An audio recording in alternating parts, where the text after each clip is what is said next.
محبوب الہی کے خسرو کی بارگاہ میں آپ کی حاضری کراتے ہیں وہی خسرو کے جس کو حضرت محبوب الہی نے تربیت کے لیے چنا، جن کا پورا نام یمین الدین محمود ابو الحسن حضرت امیر خسرو رحمۃ اللہ علیہ ہے۔ انہی کی بارگاہ میں آپ حاضری دے رہے ہیں کہ جنہوں نے مرید صادق کا وہ معیار دنیا میں طے کیا ہے کہ اگر آپ کو محبوب اور محب دیکھنا ہے تو محبوب الہی سلطان المشائخ خواجہ نظام الدین اولیاء رحمۃ اللہ علیہ کو دیکھیں، اور ساتھ میں حضرت ابو الحسن امیر خسرو رحمۃ اللہ علیہ کو دیکھیں۔ امیر خسرو کی وہ شخصیت ہے کہ حضرت محبوب الہی سلطان المشائخ خواجہ نظام الدین اولیاء فرمایا کرتے تھے کہ اے اللہ مجھے اس ترک کے سوزے دروں کے صدقے بخش دے، یعنی ایک تو پیر ہے اور پیر نے اپنے مرید کے دل میں عشق کی آگ لگا دی، عشق کی شمع روشن کر دی، اور پھر اسی روشنی کے صدقے میں وہ اپنے رب کی بارگاہ سے مغفرت طلب کر رہے ہیں۔ محبوب الہی حضرت سلطان المشائخ خواجہ نظام الدین اولیاء رحمۃ اللہ علیہ نے حضرت امیر خسرو کے اندر وہ سوزے دروں پیدا کیا اور دل کے اندر وہ روشنی پیدا کی، وہ چراغ روشن کیا کہ خسرو پھر پوری دنیا میں پہچانے جاتے ہیں۔ ابو الحسن حضرت امیر خسرو رحمۃ اللہ علیہ کی وہ شخصیت ہے کہ ہر لحاظ سے بڑی مختلف اور کثیر الجہاد شخصیت ہے اور ہر جہت کو دنیا میں مقبولیت حاصل ہے۔ محبوب الہی سلطان المشائخ حضرت خواجہ نظام الدین اولیاء رحمۃ اللہ علیہ کا کمال ہے،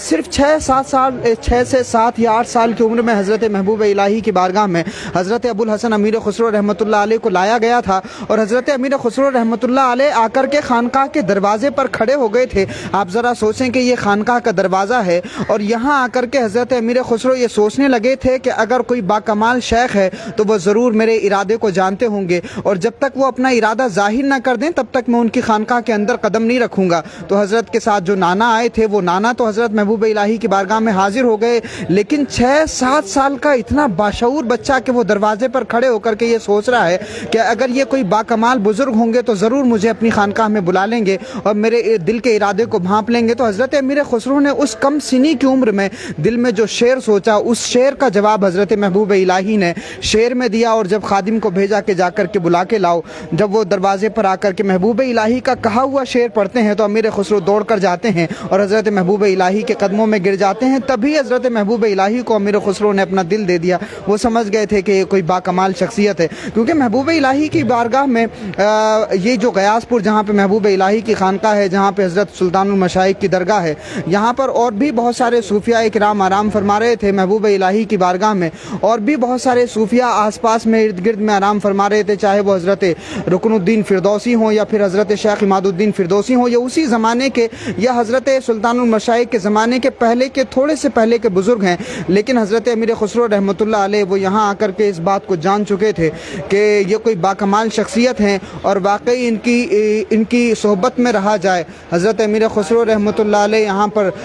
پھر تشریف لا چکے۔ حضرت امیر خسرو رحمۃ اللہ علیہ محبوب الہی کی صحبت میں رہتے ہیں اور محبوب الہی پھر ان کی تربیت فرماتے ہیں۔ 6-7 سال کی عمر اور حضرت محبوب الہی نے امیر خسرو کو اس طرح سے تربیت فرمایا کہ شاعری میں بھی کمال پیدا ہوا، کلاموں میں بھی مٹھاس پیدا ہوئی، اور پھر آپ دیکھیے کہ خود سلطان المشائخ خواجہ نظام الدین اولیاء نہیں جاتے تھے بادشاہوں کے دربار میں، لیکن امیر خسرو کو اس بات کی اجازت دی کہ وہ بادشاہوں کے درباروں میں جا کر کے حق کا پیغام سنائیں، شریعت کا پیغام سنائیں، اور امیر خسرو اپنی شاعری کے اندر وہ تمام پیغامات دیا کرتے تھے، وہ کلام جا کر کے سنایا کرتے تھے۔ اور حضرت امیر خسرو رحمۃ اللہ علیہ کی شاعری کا وہ کمال بھی ہے کہ جا کر کے انہوں نے بادشاہوں کے دربار میں جب اس شاعری کو پیش کیا تو وہاں بھی بڑے مقبول ہوئے، اور کئی بادشاہوں کے یہاں سے حضرت امیر خسرو کو خطابات بھی ملے، لیکن خسرو کے لیے سب سے بڑا جو تمغہ تھا وہ محبوب الہی کی بارگاہ تھی، وہ محبوب الہی کی غلامی تھی۔ سلطان المشائخ خواجہ نظام الدین اولیاء نے اس ترکی نسل خسرو کو اس طرح سے تیار فرمایا کہ حضرت امیر خسرو پوری دنیا میں پہچانے گئے۔ خاص طور سے تصوف کے حوالے سے خسرو کا کوئی ثانی نہیں ہے، شعر و ادب کے حوالے سے خسرو کا کوئی ثانی نہیں ہے، اور ادب کے حوالے سے اور اردو زبان کے حوالے سے، اردو شاعری کے حوالے سے، فارسی ادب اور فارسی شاعری کے حوالے سے خسرو کا کوئی ثانی اگر نہیں ہے تو اس کی بڑی وجہ یہ ہے کہ حضرت محبوب الہی سلطان المشائخ خواجہ نظام الدین اولیاء رحمۃ اللہ علیہ نے خود حضرت امیر خسرو کو تیار کیا تھا۔ اور یہ ایک بڑی مشہور بات ہے کہ جب